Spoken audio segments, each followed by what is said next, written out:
You know, sometimes we pray to God for help and we pray to God for assistance. And then when it's given to us, we reject it. And I'm like, man, are we rejecting a blessing? Or, you know, are we rejecting what we prayed for? You know, I don't know if y'all heard that story of a guy that he was like, it was like a flood. And then, you know, he was praying to God for help. And then, you know, a boat came by. He was like, no, I'm good, right? And then, you know, some other people came by. And he was like, no, I'm good. Then a helicopter came by with the little ladder. He's like, no, I'm good. And then, you know, ends up passing. And then, you know, in the next part of the story, as the storyteller tells us, he's talking to God. He's like, God, man, I asked for you to come help me. He's like, man, I sent you people. I sent you a boat. I sent you a helicopter. Like, what else did you want me to do?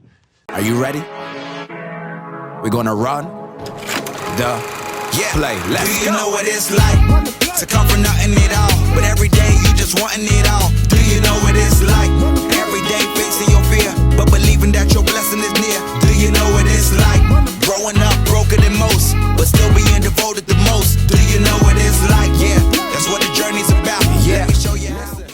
What's going on, y'all? This is Justin Owens back at the Run and Play show, where I help break down the top plays of success from top leaders, entrepreneurs, and personalities by sharing gems from their personal playbook. And listen, this one is from a space of wisdom. I mean, I saw this article going around, and so I wanted to share a couple things from it. Really my thoughts on it, but it's called 50 Life Lessons from an 80-Year-Old Man. I mean, this is really going to break it down into two parts, because I want to talk about them and then some of my thoughts on them. And, you know, I went through this and it really moved me because, you know, man, you know, my perspective, you know, when you're younger, and when I say younger, I'm talking about like a kid, elementary, you kind of look at sometimes older people and sometimes it can almost be funny, right? Like, oh man, that person's old. And then as you start realizing and you start going through life and you start seeing people pass away, you start seeing people not make it, you start seeing people go through things, you start realizing that, you know, old age is a badge of honor, you know, because here it is, these people that have navigated life for 80 years, 85 years, 90 years, they made it. And then you start realizing there's some people that didn't make it. Some of them by poor choices, some of them by, you know, wrong place, wrong time. Some of them by, you know, just not really, you know, wanting to be around. And you start now having a different respect, because here's people that sometimes maybe they've had some of the same battles, but they didn't give up. You know, maybe they've had some of the same challenges, but they found a way to navigate through it. And then some of them made a lot of mistakes. And, man, you can learn a lot from people's mistakes. So this one is called 50 Lessons from an 80-Year-Old Man. So first one I think is really simple, right? It says, have a firm handshake. And I think that's simple, right? Because, you know, I think about me even in business, you know, man, it's real. You know, you ever get that lip handshake? You know what I'm talking about? Like that handshake, you get somebody, or it's like a moist handshake. You're like, bro, please dry your hands, wash your hands, right? I mean, and it's having that handshake. Man, it can make an incredible impression, man or woman. Like, I've had some women shake my hand. I'm like, man, that's a great handshake. Who taught you to shake hands like that, right? Shake a man's handshake. It's a firm. Now, not overbearing. Some of y'all be trying to, you know, have a contest. It's not that. But anyway, second one is very simple. It's just like shaking hands, right? Is looking people in the eye. Man, I think that is an incredible skill set to be able to have. And, you know, sometimes you got to work on it. You know, it's something I had to work on. And it wasn't because, you know, I wasn't confident. A lot of times, and I would just say that sometimes, you know, being an African-American male, you hear the stories about like looking somebody in their eye, and it's like, you start looking at people, you look away. You look at people, you look away. And man, I just practiced like, okay, first person I'm gonna look in the eye is me. And I had to have, you know, some serious conversation. At first it was hard for me to look myself in the eye. And then I started working on it with other people. Some of my friends, they were talking. I'm like, man, I'm locked in. I'm paying attention. And then it started moving into customers and clients. And then it started moving into business. And then I started checking myself, and I started asking myself, man, in the times, and I want you to ask yourself this too, in the times where you couldn't look somebody in the eye, why was that? What was the flaw in you that made you not be able to look in their eye? Were you uncomfortable? Did you have a lack of confidence, right? Maybe did you do something wrong? I don't know. But man, I love that one. This one, I do it all the time, right? Especially when I'm feeling good. So I think it's a good thing to do, because maybe if you're not feeling good, you still feel good. You do this. It's sing in the shower. Man, there's nothing like singing in the shower. Like when you're in the shower singing, man, you feel like you are the best in the world, even if you're not. But man, it's a great way to be able to have a great time. This one is good. Own a great stereo system. It said music makes the world turn. It lifts your spirits, motivates you, and contributes to your overall mood and happiness. So there's nothing worse than playing a good song and have a terrible system. You know what I'm saying? So like invest in a good one. Because, man, I've seen some great stereo systems turn a regular little gathering into a power-packed, fun party, right, with the right people. This one is a good one. Now, I'm not suggesting you do this, but I'm not suggesting that you don't listen. Listen, if you're in a fight, hit first and hit hard, right? It said fights aren't like in the movies. If you find yourself unable to walk away from a fight, make sure you hit first. Hitting first throws the other person off the game. So I'm not saying that you should be hitting people out here. I'm just giving men's lessons. I can't confirm or deny, but that's what he said, right? 80 years. This one is big for me. Keep secrets, right? Keeping secrets makes you a trustworthy person. Listen, I told y'all this a couple times. There are still some secrets I got from friends in elementary school. I mean, obviously longer than that, but it's ones that I specifically know from elementary school. I mean, there's secrets from people that, I've dated. I'm like, yeah, I said I wasn't gonna say nothing, so I'm still not gonna say that. There are secrets I have with friends that maybe we necessarily aren't friends today, but I feel like you're a weak person. Like if your loyalty to somebody about holding a secret is based on if you're still friends or not, that means you're not really a true friend yourself. Like, if I judge what I said to you based on where we were when I said it. Something to keep in mind. So, and when I say that, I'm talking about the good secrets, right? Like, you know what I'm saying. The ones that are, necessary to keep, okay? Man, this one is not only great in life, but man, it's an incredible leadership lesson. It says, never give up on anybody. Miracles happen every day. If you find yourself in a tough situation with someone you care about, don't give up. You can still mend things, trust me.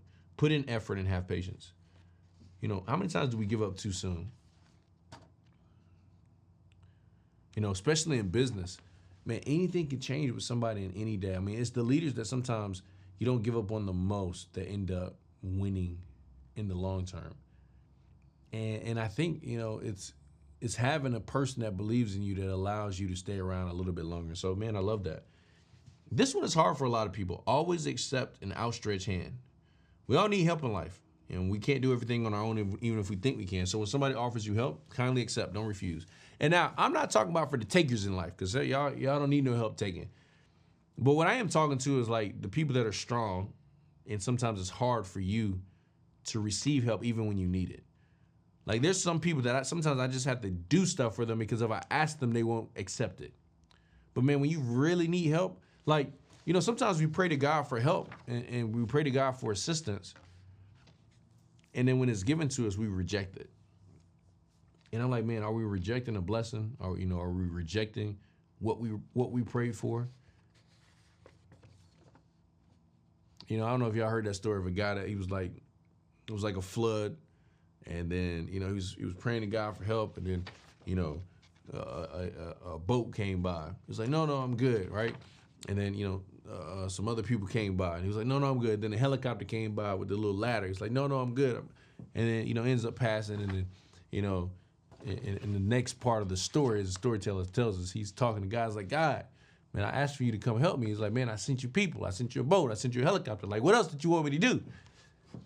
And because sometimes the thing that we're looking for and how we want the prayer answered may not be the way that God is answering it, right? And, so always accept an outstretched hand, especially when it's coming from a right person, okay? So that would be my exception to that. And again, I'm only 36. But that would be my audible to that. Make sure it's a good outstretched hand, right? You don't want to be locked into nothing crazy because there are some crazy people out here. Be brave, even if you're not. Number 9, pretend to be. No one can tell the difference. I like that. I think that applies, man, in a lot of situations, even in business, because, sometimes we used to have this saying in business, like nobody knows what your bank account is. And so if you're broke and you act broke, that's the only way somebody can tell that you're broke. You know, be brave, even if you're not. Most people can't tell that you're not. And, life typically favors the brave. So try not to show that because people will take advantage of it. 10 is fun. Whistle, right? Because why not? So if you don't know how to whistle, learn how to whistle. Just like y'all telling me how to learn how to swim, learn how to whistle. I think it's a good thing to have.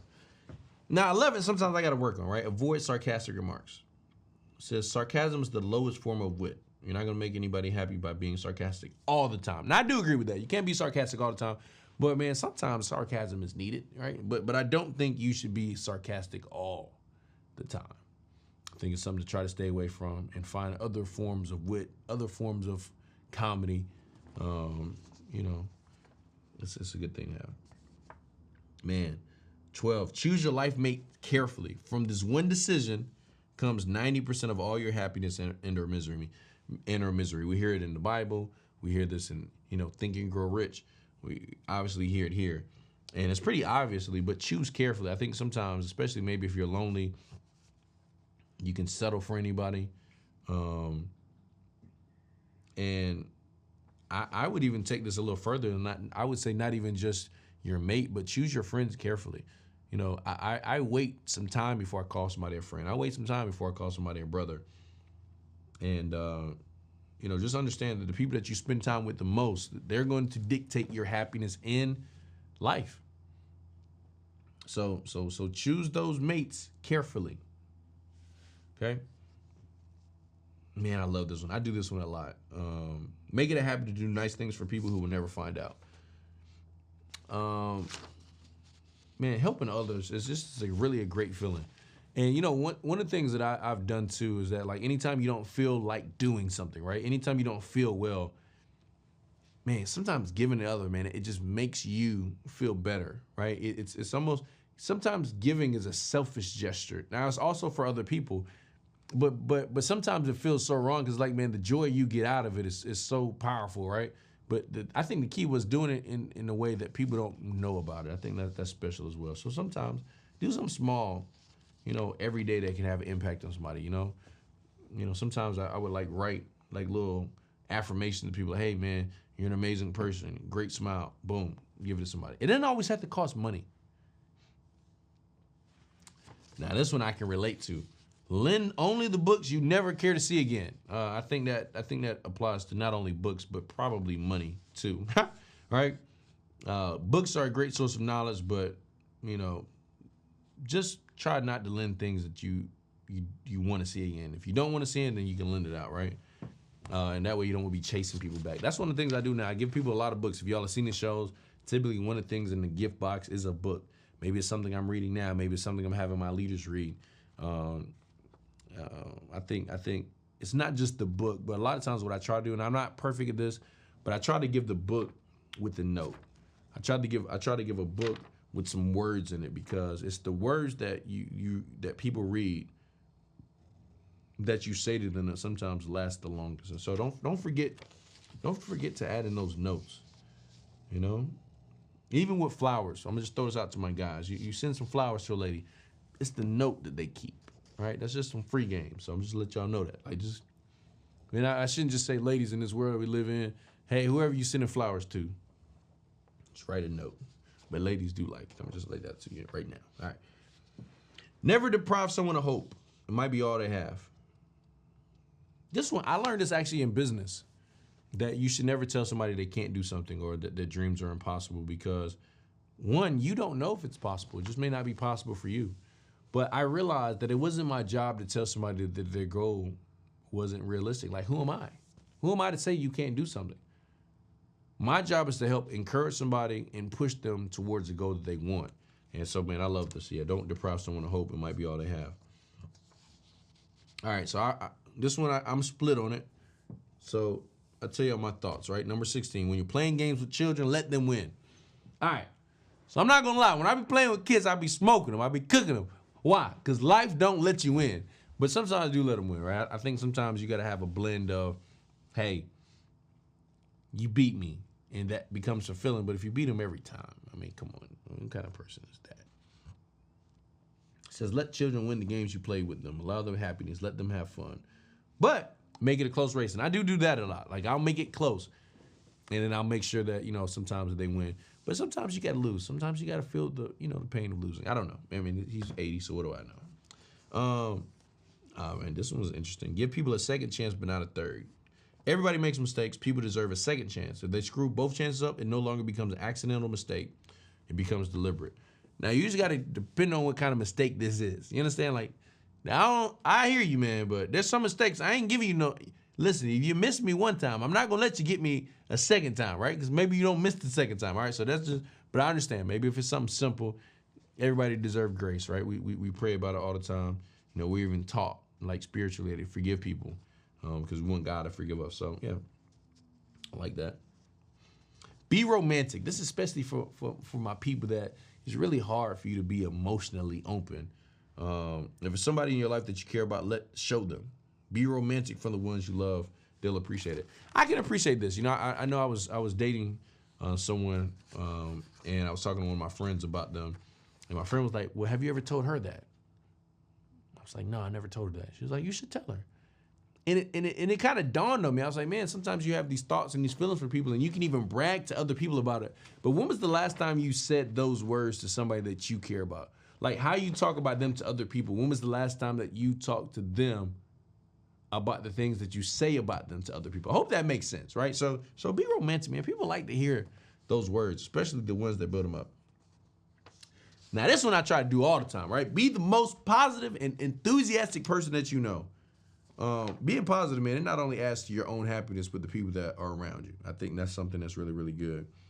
And, man, people like to be around somebody that's energetic, optimistic, always looking at things from a different lens. I mean, that's probably most of the calls that I get is somebody trying to reframe something in their life, trying to look at something in their life a little bit differently than the way they were doing it. Why? Because I am enthusiastic. Why? Because I am optimistic. And here's the thing. As much as I've tried, I can't say that I've been positive 24 hours in a day, but I try my best. I try my best to say, when a negative thought comes in, to be able to take it out with something positive and control my mind and think what I want it to think.